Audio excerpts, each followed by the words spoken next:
Welcome in everyone to HogvilleNET YouTube Live. It's post game. I don't know what hardy souls are brave enough to stick it out and stay up and watch a post game show. There's probably not a lot of happy campers right now in Razorback Nation. We've seen this Arkansas Razorback team in its worst moments all year long. Their really good, strong performances turn into bad stuff late.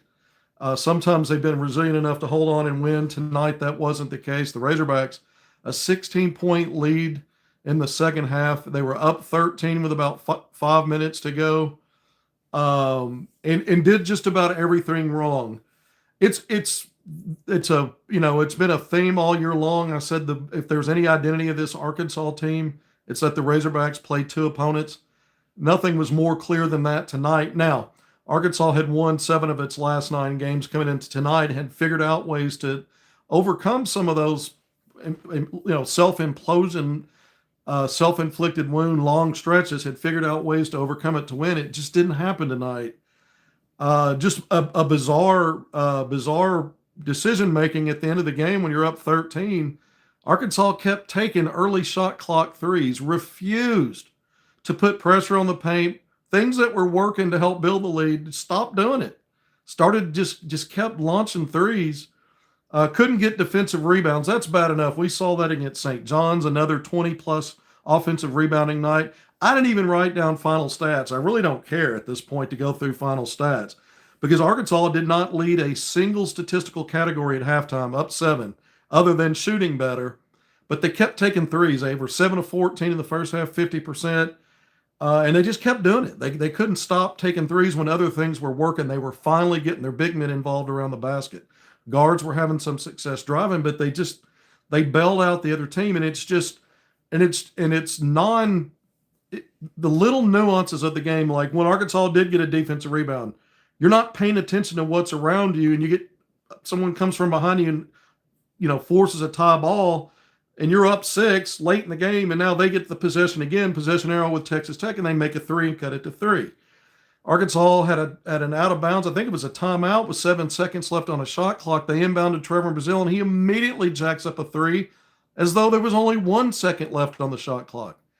It's just the little things in crucial moments in situations where the other team was playing chess and Arkansas was playing junior high checkers. It's just what it was. That may be a little bit harsh. Arkansas had a great run here to close out the season. Arkansas was the lowest remaining seed. You saw 2 SEC teams earlier tonight blow out their opponents. 2-seed Alabama over BYU, and 1 seed in the West, Florida, destroying Maryland. Double-digit wins for both teams that are moving on now to the Elite Eight. Arkansas had its chances, and really, I thought was the better team tonight in terms of what the teams were. But when you're playing yourself, you're not the better team in that sense when you lose, because you did this to yourself and the other team capitalized. You handed it on a platter. You basically said, "Here, have this. We're not worthy." And Arkansas's had too many games like that this year, so it's probably fitting that it ended this way. Arkansas finished the season 22-13. This is the first Arkansas team under a first-year head coach to get as far as a Sweet 16. So there were plenty of positives when you look back on the season. Arkansas came into the season preseason ranked 16th in the country in the AP poll, and they make it to the Sweet 16. In the past, the Associated Press doesn't have a final poll once they release it at the end of the regular season, or the end of, the conference tournaments. But the coaches poll, USA Today coaches poll, typically does have a final poll. So we'll see if there's 1 or 2 polls at the end of the tournament and see if Arkansas factored in and got even into the rankings. If the coaches, again, do another poll like they typically do after the tournament. So we're kind of now just doing some housekeeping, thinking about what does this mean for Arkansas. Obviously, the end of the season, year 1 under John Calipari. With all the injuries and dealing with a lot of the issues that Arkansas had this year, a lot of teams dealt with injuries, but certainly Arkansas did, in playing without its 2 leading scorers for large swaths of the season, and to continue to get better anyway. You had all 9 guys available tonight. I didn't like Boogie Flan's minutes at all, and I didn't like Adu Thero's minutes at all. And they were pretty much limited to the first half for the most part. I don't think Thero made an appearance in the second half. But there was a lot of stuff. I mean, Nelly Davis was with a season high 30 points tonight, but he took 22 shots, and he was one of the culprits late in the game that kept taking puzzling deep shots early in the clock. And you know, you could pass that around. Arkansas, he took an early one, and Arkansas actually got an offensive rebound and kicked it out to DJ. Fresh clock. You've got a nice cushion late, and you're trying to run clock, and he immediately jacks up a three with a fresh clock. And I'm like, what? This is the recipe for how you help the other team. It was all the little things. Billy Richmond just lobbing the ball. I think he wasn't sure what he was doing with it and passed it to the other team. Arkansas, by the way, got destroyed in points in the paint in this game, got destroyed in the turnover points off turnover game, got destroyed in fast break scoring.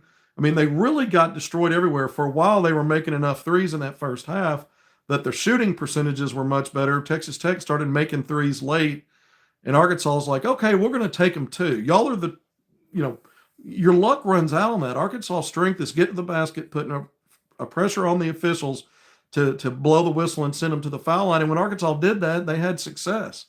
You had the missed front end of a 1-and-1 by Jonas Adu. If he makes at least one of those, Arkansas probably wins that game. Texas Tech hits a three, missed the front end down three. They hit a three to send it to overtime. And I thought the last 5 minutes of regulation, Arkansas did just about everything wrong. The only thing that went right, Arkansas scored one field goal, and that was a Carter Knox corner three of all things that went in. But it had to be taken because Arkansas didn't take advantage of the 30-second shot clock, and the ball kicked out to him, the clock running down. He had to take that shot. So that worked out, but it really didn't. That put Arkansas back up 6, and Arkansas misplayed what was left on the clock the rest of the way. This is a team all year long. It was self-inflicted, self-imposed, self-implosion, and it caught up with them. It caught up with them in the end. And so tonight, I mean, you saw a guy that, looks like a right guard on the football field, taking Arkansas behind the woodshed and being the smarter player. Toppin had some success tonight, but Arkansas did a fairly good job on him. They had a couple of guards at different times, one off the bench, and then the freshman that got hot. So you give Texas Tech some credit here too for capitalizing, but there's no way if Arkansas just plays to its strengths in the final 5 minutes, they may not make every shot, but if they didn't take all those threes and just went to the basket, they probably win this game anywhere between 10 to 12, 13 points, and they just didn't do it. Just didn't do it. I don't know what. So anyway, this is, I thought some of this is on Calipari as well. You've got to make sure that your team does not continue to launch threes over and over and over again. You got to get it through their head that they can't do it. And he didn't get that point across. So that will go back on the coaching staff. I put some of that on him. Because it was more than one guy doing it. Nelly Davis, again, if you think about it, even before when he picked up his third and fourth fouls, which were bad fouls, he also took some just weird early shot clock shots that just weren't necessary when Arkansas was having success getting downhill and really making Texas Tech get them off balance, and he just bailed them out. He took 22 shots for his 32 points. It was 8 of 22 from the field. He made all 11 of his free throws, so he did a good job of getting to the line when he drove. But a lot of bailout decisions by him and others taking those, again, early clock threes. I know I'm being repetitive. I tend to do that, but it's just what's at the top of my mind right now. I mean, we can dwell on the offensive rebound and the 15 billion offensive rebound possession that Texas Tech got there in the second half. Some people will say that was the turning point. I don't think it was. I think Arkansas survived that. I think it was just the poor decisions on taking shots, some of the goofy turnovers, missing free throws. You had a missed free throw in overtime as well. You can't win games doing what Arkansas does at the end of games. And we saw against Kansas and St. John's when the margins tightened late, Arkansas did a good job of reducing their own mistakes and finding a way to capitalize on the other team's mistakes. And it was just what we've seen so many times this year. If you remember, Arkansas was outscored 6-0 just in the last minute or something against Ole Miss in the SEC tournament. They were up 3, and the Hogs did everything completely opposite of what the book tells you to do to finish out a game. at the end of that game, and they ended up losing by 3. Not a big deal because your season's not over, and that was the SEC tournament. You probably needed some rest, trying to get guys back and trying to just focus on the NCAA tournament. But the point is that when you look at what you can look around the board all season long, and Arkansas played itself when it lost as much as the opponent played them. Arkansas was playing itself, and that sounds weird, I know, but how else do you explain it? I mean, some of this stuff is goofy. Yeah, the better team. I think the better team lost. I mean, the other team was better at closing the game. So in that sense, they were the better team. So you have to, but I thought, if Arkansas just doesn't undo itself with the choices it made, it wins by 10 to 12 points. Period. There was no comeback path for this team other than handing it on a silver platter. And they said, thank you. We'll make enough plays here to make you pay for this. Just awful execution by Arkansas. It's a different story if you're just outmanned and the other team's just making great plays and you're doing everything you can, playing to your strengths. And at that point, you can tell you can look at it and say, well, the better team, just took command. Maybe had an off night, but took command late. It just wasn't that. It was Arkansas once again saying, gosh, 5-on-5, it doesn't seem fair for the other team. Let's play ourselves too. Let's give them some help here, and I feel like that's where things went for Arkansas. So I didn't put down any final stats. I know Carter Knox had a big game scoring wise and played with some foul trouble. Trevor Brazile was playing with foul trouble. Arkansas's front line, I thought Texas Tech did a good job in the first half of taking away Arkansas's paint presence offensively, and you saw Arkansas content to take threes, and they made some. They made several. They outshot Texas Tech in the first half, and you knew at some point that table would turn. I even tweeted out, this is going to be problematic if Arkansas stays on this path, because we know this Arkansas team's not going to shoot lights out and continue to do that from three. And in the second halves, they've done a better job of starting to attack, and they did that. They came out early, built it back to a double-digit lead, up 7 at halftime by going to the basket.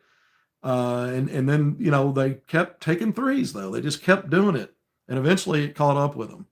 I think that was as big of a story mixed in with some of the goofy turnovers and, then the lack of defensive rebound, although that was huge. There's no doubt about it. There were a lot of second chance opportunities that Texas Tech eventually cashed in. You could argue, well, that was just as big and maybe the bigger story. But I think Arkansas survived it. They survived it against St. John's. They would have survived that if they just on the other end worked their way to get to the basket. DJ Wagner's too good driving and going to the basket. Guys like Brazile and Adu can feed off of that. Carter Knox too good going to the basket. Getting Billy Richmond around the basket. And they just went completely away from that. So to me, that's probably the biggest thing.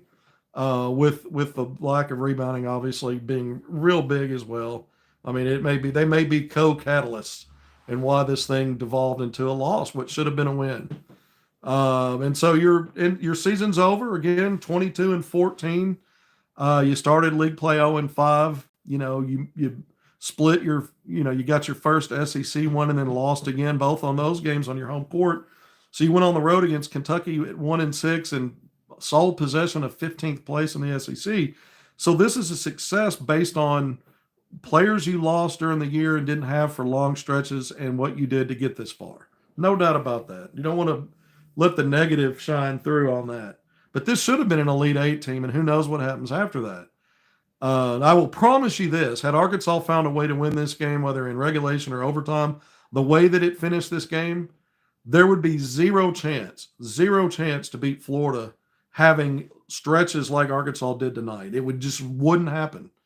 They'd probably get beat by double digits having one of those implosion stretches. Florida's too good to do that. And they lost tonight doing that. So, again, you look through the whole season when you lost 14 games, how many of those was it something like this that fed into a loss? And so it's tough for Arkansas, but it's not going to define this season. The personality of the team and the identity of the team, it somewhat defines it.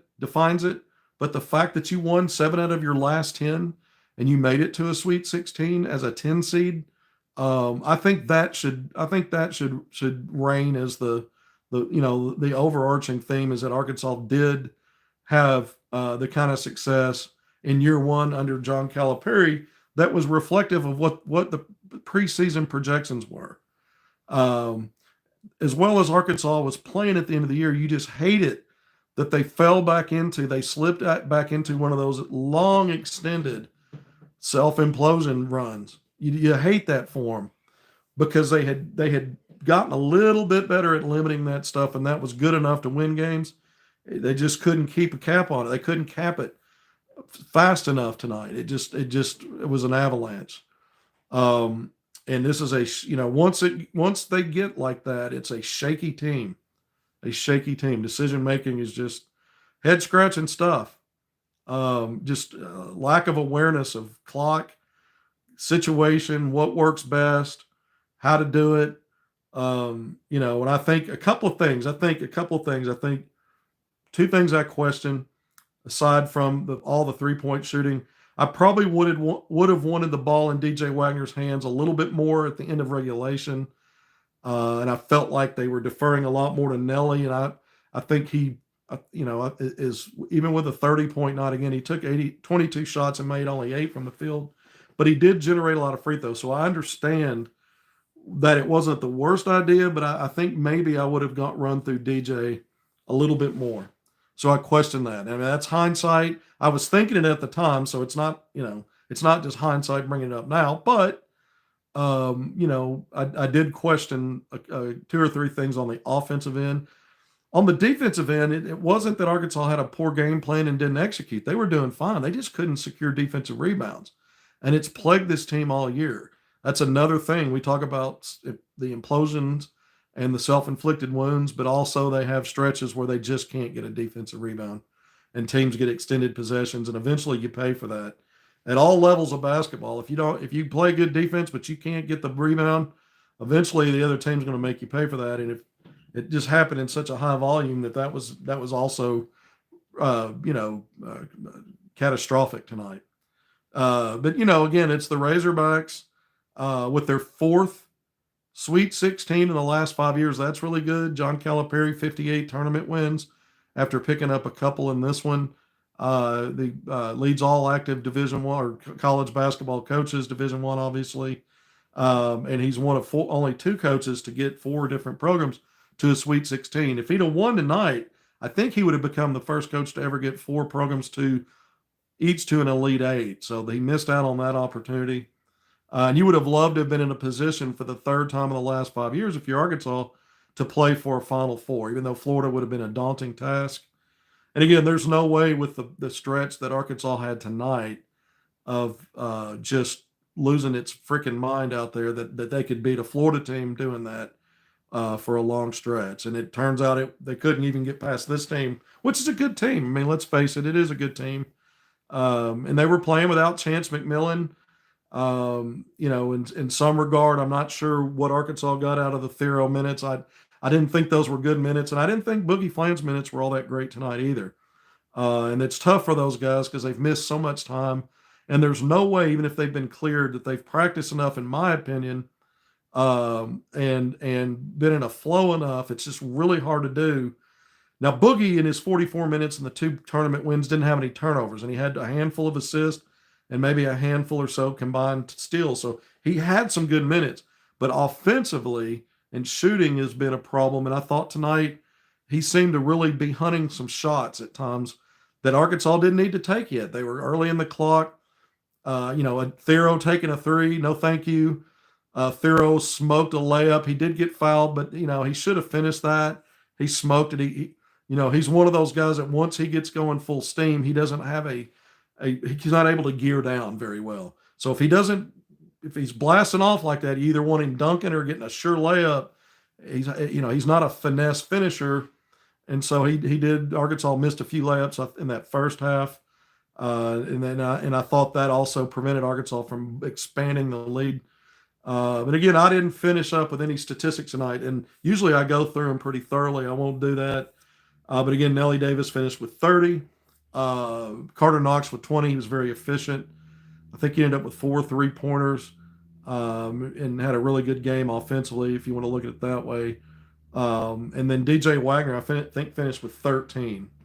And I thought DJ did some good stuff tonight. Again, I would have maybe liked to seen him with the ball a little bit more in the end of regulation. He did get a bucket to tie the game in overtime late, and then Darian Williams, the right guard, came down and worked his way in and got a close range shot. The guy, I mean, some of their guys played a cerebral game, beyond what Arkansas's players were doing. And Arkansas didn't have to be as smart; they just had to be a little smarter than they were to win this game. And they just, it just wasn't in the cards again. And we said this a lot. Arkansas really struggled against these teams that are higher tier type teams because of this kind of stuff. At the end of games, these teams are going to make fewer mistakes, and Arkansas will have a stretch where they just can't get out of their own way, and that was the undoing. But Arkansas, this year, when you look back at the wins, some of the wins, St. John's, the fifth-ranked team in the country, that was a huge win, obviously, in the round of 32.